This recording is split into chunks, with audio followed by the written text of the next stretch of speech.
Claire. Sociedade de Paris, 1861. O espírito que ditou as comunicações a seguir é o de uma mulher que o médium conhecera quando viva, e da qual a conduta e o caráter muito justificam os tormentos que está sofrendo. Ela era dominada principalmente por um excessivo sentimento de egoísmo e de personalidade, que se reflete, na terceira comunicação, por sua pretensão em querer que o médium se ocupe apenas com ela. Essas comunicações foram obtidas em diversas épocas, e as três últimas demonstram um sensível progresso nas disposições do espírito, graças aos cuidados do médium que havia empreendido a sua educação moral. 1. Eis-me aqui, eu, a infeliz Claire, que desejas que eu te ensine? A resignação e a esperança são apenas palavras para aquele que sabe que, inumeráveis como os seixos da praia, seus sofrimentos vão se prolongar durante a sucessão interminável dos séculos. Eu posso suavizá-los, dizes tu. Que palavras confusas! Onde encontrar a coragem, a esperança para isso? Esforça-te, pois, cérebro limitado, para compreender o que é um dia que não acaba nunca. É um dia, um ano, um século. Que sei eu disso? As horas não o dividem, as estações não o variam, é eterno e lento como a água que surge do rochedo. Esse dia execrado, esse dia maldito, pesa sobre mim como um relicário de chumbo. Eu sofro. Nada vejo em torno de mim a não ser sombras silenciosas e indiferentes. Eu sofro. Eu sei, no entanto, que acima desta miséria reina Deus, o Pai, o Senhor, aquele para o qual tudo se encaminha. Quero pensar nele, quero suplicar-lhe misericórdia. Eu me debato e me arrasto como um estropiado que rasteja ao longo do caminho.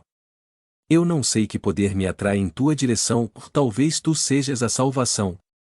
Eu te deixo um pouco mais calma, um pouco reanimada, como um velho tremendo de frio que um raio de sol aquece, em minha alma gelada aure uma nova vida quando se aproxima de ti. 2. Minha desgraça cresce a cada dia, cresce à medida que o conhecimento da eternidade se desenvolve em mim. Ó miséria! Quanto vos maldigo, horas culpadas, horas de egoísmo e de esquecimento, quando, desconhecendo toda a caridade, toda a dedicação, eu pensava apenas em meu bem-estar. Sede malditos, acordos humanos, ilusórias preocupações de interesses materiais. Sede malditos, vós que me haveis obscurecido a razão, que me haveis perdido. Estou corroída pelo incessante desgosto do tempo passado. Que te deixei eu, a ti que me escutas? Vigia-te incessantemente, ou ama os outros mais que a ti mesmo, ou não te retardes no caminho do bem-estar, ou não engordes o teu corpo à custa da tua alma, ou vigia, como dizia o Salvador aos seus discípulos. Não me agradeças esses conselhos, meu espírito os concebe, meu coração nunca os escutou. Como um cachorro chicoteado, o medo me faz andar de rastos, mas eu ainda não conheço o amor isento de interesses e de preconceitos. Sua divina aurora demora muito a aparecer. Ora por minha alma insensível e miserável. 3. Venho te procurar até aqui, porque tu me esqueces. Acreditas que preces isoladas, e o meu nome pronunciado, serão suficientes para o abrandamento da minha pena? Não, 100 vezes não. Eu urro de dor, ou vagueio sem descanso, sem abrigo, sem esperança, sentindo o eterno aguilhão do castigo se aprofundar em minha alma revoltada. Fico rindo quando escuto vossas queixas, quando vos vejo abatidos. Que são vossas fracas misérias? Que são vossas lágrimas? Que são os tormentos que vos tiram o sono? O que eu durmo? Eu quero, tu entendes? Eu quero que, deixando tuas dissertações filosóficas, tu te ocupes de mim, quero que faças com que os outros também cuidem de mim. Não encontro expressões para descrever a angústia desse tempo que se passa sem que as horas lhe marquem os períodos. Se, com dificuldade, vejo um fraco raio de esperança, e esta esperança foste tu que me deste, então não me abandones. 4. O Espírito São Luís, esse quadro é apenas muito verdadeiro, porque de forma alguma foi exagerado. Talvez perguntem o que fez essa mulher para ser tão miserável. Cometeu algum crime horrível? Roubou? Assassinou? Não, ou ela nada fez que merecesse a justiça dos homens. Ao contrário, divertia-se com o que chamais de felicidade terrestre, beleza, fortuna, prazeres, adulações, tudo lhe sorria, nada lhe faltava, e diziam ao vê-la, que mulher feliz, e invejavam a sua sorte. O que ela fez? Foi egoísta, tinha tudo, menos um bom coração. Se não infringiu a lei dos homens, infringiu a lei de Deus, porque ela ignorou a caridade, a primeira das virtudes. Amou apenas a si mesma, agora não é amada por ninguém, não deu nada, e nada lhe dão, e está isolada, desprezada, abandonada, perdida no espaço onde ninguém pensa nela, ninguém se preocupa com ela, este é o seu suplício. Como procurou apenas os prazeres mundanos, e como hoje esses prazeres não existem mais, o vazio se formou à sua volta, ela só vê o nada, e o nada lhe parece a eternidade. Não sofre torturas físicas, os diabos não vêm atormentá-la, mas isso não é necessário, ela própria se atormenta, e sofre muito mais, porque esses diabos seriam seres que ainda pensariam nela. O egoísmo fez sua alegria na terra, ele a persegue, é o verme que lhe corrói o coração, é o seu verdadeiro demônio. São Luís o 5. Eu vos falarei da importante diferença que existe entre a moral divina e a moral humana. A primeira ajuda a mulher adúltera no seu abandono, e diz aos pecadores, e arrependei-vos, e o reino dos céus vos será aberto. Enfim, a moral divina aceita todos os arrependimentos e todas as faltas confessadas, enquanto que a moral humana rejeita estas, e sorrindo, admite os pecados ocultos que, diz ela, em parte são perdoados. A uma concede-se a graça do perdão, a outra, a hipocrisia. Escolhei, espíritos sedentos da verdade. Escolhei entre os céus abertos ao arrependimento, e a tolerância que admite o mal que não perturba o seu egoísmo e seus falsos acordos, mas que repele a paixão e os soluços de faltas confessadas diante de todos. Arrependei-vos, todos vós que pecais, renunciai ao mal, mas, principalmente, renunciai à hipocrisia que oculta a deformidade da máscara agradável e enganosa das conveniências mútuas. 6. Agora estou calma e resignada com a expiação das faltas que cometi. O mal está em mim e não fora de mim, portanto sou eu que devo mudar e não as coisas exteriores. Trazemos em nós o nosso céu e o nosso inferno, e, gravadas na consciência, nossas faltas se leem com facilidade no dia da ressurreição, e nós somos então nossos próprios juízes, visto que a situação da nossa alma nos eleva ou nos faz despenhar. Eu me explico, um espírito desonrado e atordoado pelas suas faltas não pode conceber nem desejar uma elevação que não saberia suportar. Pensai bem, assim como as diferentes espécies de seres vivem cada uma na esfera que lhe é própria, assim os espíritos, de acordo com o grau do seu adiantamento, se movem no meio que é próprio às suas faculdades, eles só concebem outro meio quando o progresso, instrumento da lenta transformação das almas, os arranca das suas inclinações desprezíveis e os faz se desprenderem da crisálida do pecado, a fim de que possam esvoaçar, antes de se arremessarem, rápidos como flechas, em direção a Deus. Transformado em objetivo único e desejado. Pobre de mim! Eu ainda me arrasto, porém não odeio mais, e imagino a inefável felicidade do amor divino. Portanto, orai sempre por mim, que tenho esperança e aguardo. Na comunicação seguinte, Claire fala do seu marido, que a fizera sofrer muito quando era vivo, e da situação em que hoje ele se encontra no mundo dos espíritos. Essa narrativa, que ela mesma não pôde terminar, foi concluída pelo guia espiritual do médium. 7. Venho a ti que há tanto tempo me deixas no esquecimento, e eu, porém, adquiri a paciência, e não estou mais desesperada. Queres saber qual é a situação do pobre Félix? Ele vagueia nas trevas, vítima da profunda carência da sua alma. Seu ser superficial e volúvel, contaminado pelo prazer, sempre ignorou o amor e a amizade. Nem mesmo a paixão iluminou seus vislumbres sombrios. Compara o seu estado presente ao de uma criança inabilitada para os atos da vida, e sem o socorro daqueles que a assistem. Félix vagueia com terror neste mundo estranho onde tudo resplandece com o clarão de Deus, que ele negou, e 8. O guia do médium, Claire não pode continuar a análise dos sofrimentos do seu marido sem o sentir também, vou falar por ela. Félix, que era superficial nas ideias como nos sentimentos, violento porque era fraco, devasso porque era insensível, entrou no mundo dos espíritos moralmente nu como fora no mundo físico. Entrando na vida terrestre, nada adquiriu, e, por consequência, tem que recomeçar tudo. Como um homem que acorda de um longo sono, e que reconhece quão inútil era a agitação de seus nervos, esse pobre ser, ao sair da perturbação, reconhecerá que viveu de quimeras que enganaram sua vida, amaldiçoará o materialismo que o fez abraçar o nada quando acreditava estreitar uma realidade, amaldiçoará o positivismo que o fazia classificar como sonhos as ideias de uma vida futura, como loucuras as aspirações, e como fraqueza a crença em Deus. O infeliz, despertando, verá que esses nomes ridicularizados por ele eram a fórmula da verdade, e que, ao contrário da fábula, a caça da presa foi menos proveitosa que a da sombra. Jorge o Estudos sobre as comunicações de Claire. Essas comunicações são principalmente instrutivas quando nos mostram um dos aspectos mais comuns da vida, o do egoísmo. Nele não se encontram esses grandes crimes que espantam até os homens perversos, mas a condição de uma multidão de pessoas que vivem no mundo, oradas e procuradas, porque têm um certo conhecimento superficial, e porque não caem sob a punição das leis sociais.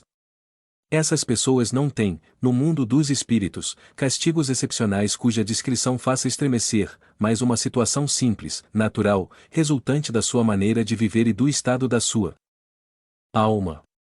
O isolamento, o desprezo, o abandono, eis a punição daquele que viveu apenas para si.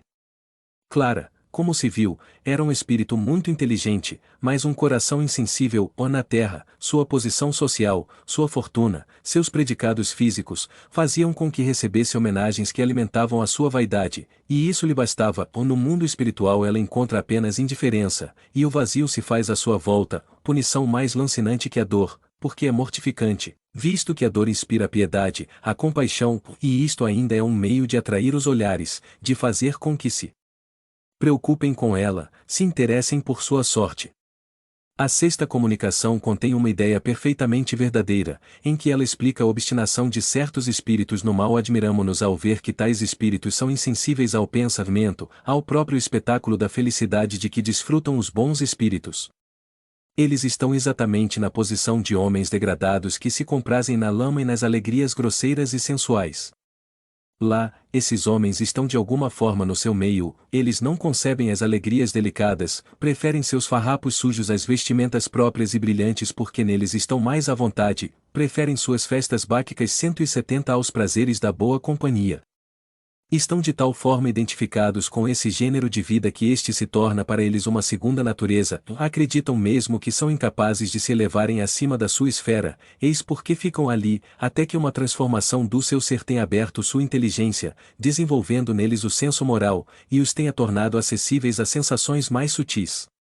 Esses espíritos, quando estão desencarnados, não podem adquirir instantaneamente a delicadeza do sentimento e, durante um tempo mais ou menos longo, ocuparão as zonas mais inferiores do mundo espiritual como ocuparam as do mundo corporal. Eles ali ficarão enquanto forem rebeldes ao progresso, ou mais com o passar do tempo, com a experiência, as tribulações, as misérias das encarnações sucessivas, chegará o momento em que eles imaginam alguma coisa de melhor do que o que têm, suas aspirações se elevam, começam a compreender o que lhes falta, e é então que fazem esforços para consegui-lo e se elevarem.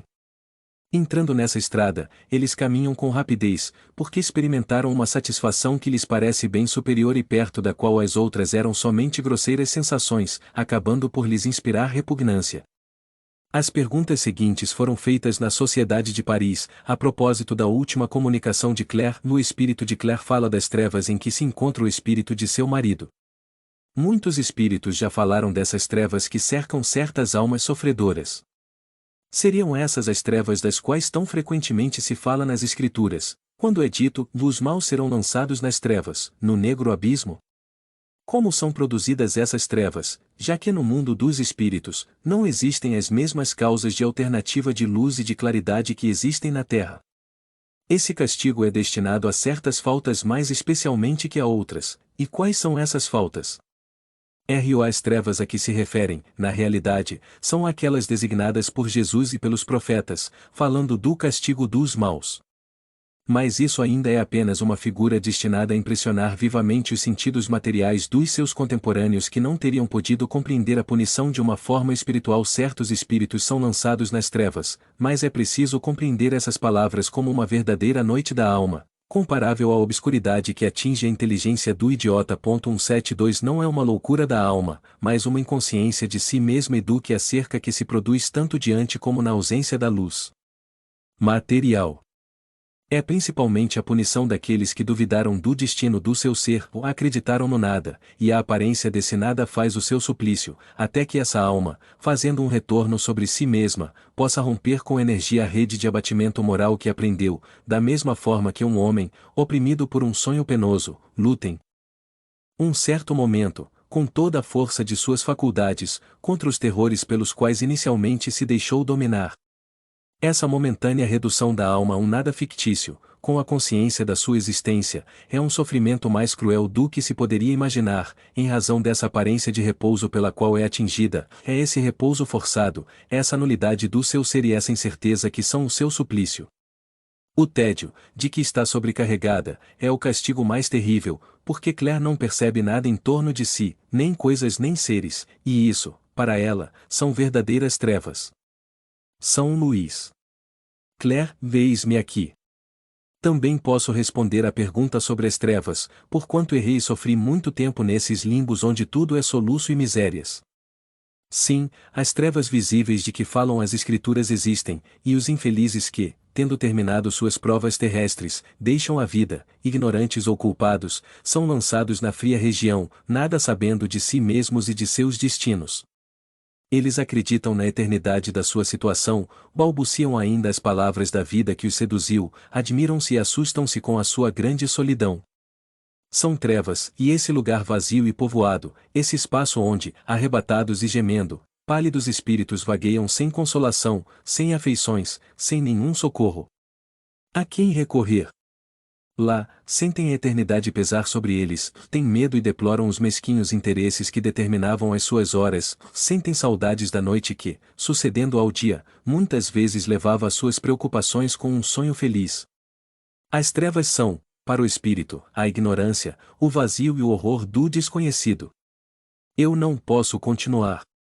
Clero dessa obscuridade, também foi dada a seguinte explicação: o perispírito, por sua natureza, possui uma propriedade luminosa que se desenvolve sob a influência da atividade e das qualidades da alma. Poderíamos dizer que essas qualidades são para o fluido perispiritual o que a fricção é para o fósforo. O brilho da luz está em razão da pureza do espírito, as menores imperfeições morais a obscurecem e a enfraquecem. Assim sendo, a luz que irradia de um espírito é tanto mais viva quanto mais ele for adiantado. Sendo o espírito, de alguma forma, o seu farol, ele vê mais ou vê menos, de acordo com a intensidade da luz que produz, de onde resulta que aqueles que não a produzem estão na obscuridade. Essa teoria é perfeitamente legítima quanto à irradiação do fluido luminoso pelos espíritos superiores, o que é confirmado pela observação, mas essa não parece ser a causa verdadeira ou, pelo menos, a única desse fenômeno, visto que, em primeiro, ou nem todos os espíritos inferiores estão em trevas, segundo, o mesmo espírito pode se encontrar alternadamente na luz e na obscuridade, terceiro, a luz é um castigo para certos espíritos muito imperfeitos. Se a obscuridade em que são lançados certos espíritos fosse inerente à sua personalidade, ela seria permanente e geral para todos os maus espíritos, o que não acontece, pois que espíritos de extrema perversidade veem perfeitamente, enquanto que outros, que não se pode qualificar de perversos, estão temporariamente em profundas trevas. Portanto, tudo prova que, além daquela que lhes é própria, os espíritos recebem igualmente uma luz exterior que lhes falta segundo as circunstâncias, de onde é preciso concluir que essa obscuridade depende de uma causa ou vontade estranha, e que ela constitui uma punição especial para casos determinados pela soberana justiça. Pergunta feita ao Espírito São Luís: as relações estabelecidas pelo Espiritismo entre os homens e os espíritos permitiram observar que os espíritos desencarnados se corrigem mais rapidamente sob a influência dos conselhos salutares daqueles que estão encarnados, como se pode ver pelas curas das obsessões. Por que razão a educação moral dos espíritos desencarnados é mais fácil que a dos encarnados? Sociedade de Paris.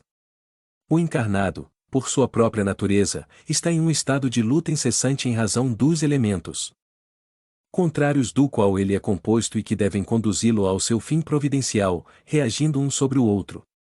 A matéria sofre facilmente a dominação de um fluido exterior. Se a alma não reagir com todo o poder moral de que é capaz, ela se deixa dominar por intermédio do seu corpo, e segue o impulso das influências perversas pelas quais está cercada, e isso com uma facilidade tanto maior quanto os invisíveis, que a oprimem, ataquem de preferência os pontos mais vulneráveis, as tendências para a paixão dominante. Para o espírito desencarnado tudo é de outro modo, ele ainda está, é verdade, sob uma influência semimaterial, mas esse estado nada tem de comparável ao do encarnado. O respeito humano, tão preponderante no homem, é nulo para ele, e esse pensamento não poderia obrigá-lo a resistir durante muito tempo às razões que seu próprio interesse lhe mostrar como boas. Ele pode lutar, e geralmente o faz, até com mais violência que o encarnado, porque é mais livre, mas nenhuma visão mesquinha de interesse material, de posição social vem embaraçar seu julgamento. Ele luta por amor ao mal, mas logo se conscientiza da sua impotência diante da superioridade moral que o domina. A probabilidade de um futuro melhor tem mais acesso sobre ele, porque ele está no mesmo caminho onde deve se realizar esse futuro e porque essa perspectiva não vai se apagar pelo turbilhão dos prazeres humanos. Em uma palavra, não estando mais sob a influência da carne, isto torna sua conversão mais fácil, principalmente quando adquiriu um certo desenvolvimento pelas provas que sofreu. Um espírito inteiramente primitivo seria pouco acessível ao raciocínio, porém isso não ocorre com aquele que já tem experiência de vida. Aliás, no encarnado como no desencarnado, é sobre a alma, é pelo sentimento que é preciso agir. Toda ação material pode suspender momentaneamente os sofrimentos do homem vicioso, no entanto, ela não pode destruir o princípio mórbido que existe na alma, todo ato que não tenha como objetivo melhorar a alma, não pode desviá-la do mal. São Luís.